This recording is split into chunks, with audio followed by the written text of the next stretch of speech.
Hello and welcome to India Today Magazine Roundtable on Education. This is about bridging the gap between academia and industries, and it is co-sponsored by Satyabama and SSVM institutions. We have eminent panelists with us. Thank you so much for speaking to us. We have Dr. S.N. Sridhara, Vice Chancellor, Hindustan Institute of Technology and Science. We have Dr. Ramesh, Principal, SIMAT Engineering College, and we also have Dr.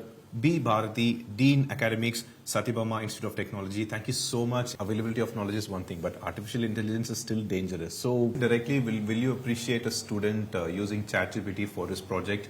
Would you accept? I accept. But why? You see, I accept. I'll tell you one thing. You see, I'm not worried about the way how he is doing. I'm just worried about the output. If he can understand what a ChatGPT he gives, that is the success of the student. There is nothing wrong in that. You see, that is the order of the day. You can never run away from ChatGPT or Gemini, right? That is the order of the day. And if a student understands the technology, then only he can use some ChatGPT. You see, you just ask a question to design something, it will give you a junk, maybe a junk. I'm not saying that it is junk. But if it is junk, he should understand that it is a junk. That's not what he wanted. Yes.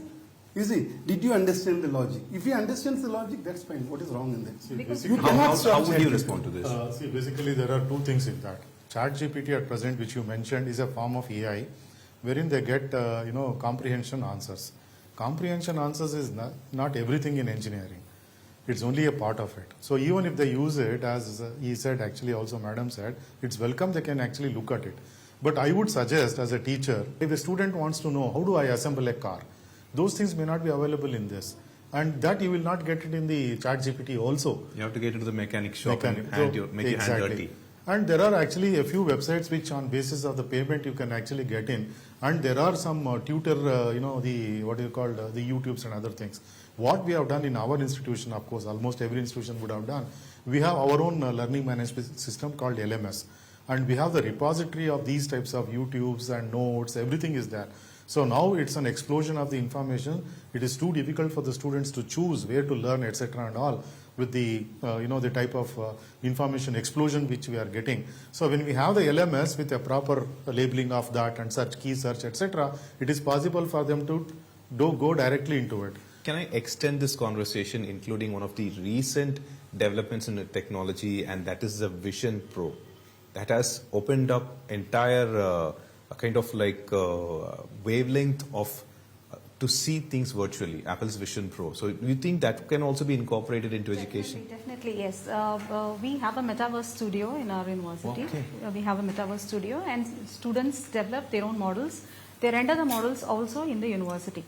And we had people, very recently, we had people from Microsoft who came and who saw those models, and they were fascinated by the amount of precision to which the environment was created by our students.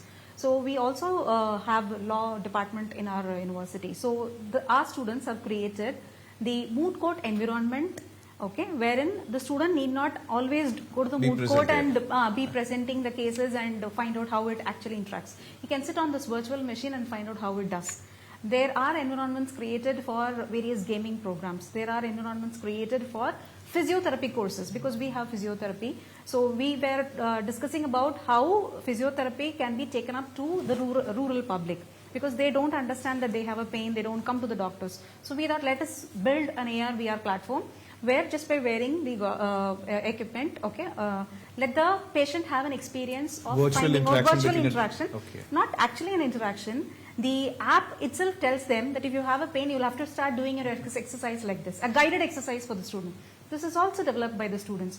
So we were talking about AI, but the good part of it is the students are equipping themselves way more than it is necessary, or they are farther than the faculty. That is How do you handle that? I wanted to ask you that. That is what, as Sir was telling, we are no more teachers. We are learners along with them. We learn every day. And students bring in a lot of questions, they bring in a lot of challenges where we go around and find out solutions. We sit together and learn. Now, because industries are giving us a lot of inputs, and because we are also having that preparedness looking forward for the technology, there is a lot of infrastructure improvement which is happening, and also new learning methodologies and pedagogies which are introduced to the students. So we are no more a teacher and a student anywhere.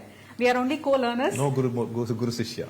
They're like That is Shishya and definitely- senior Shishya. Yeah, that is there. Facilitators. Yeah, Facilitators. we are facilitators, right?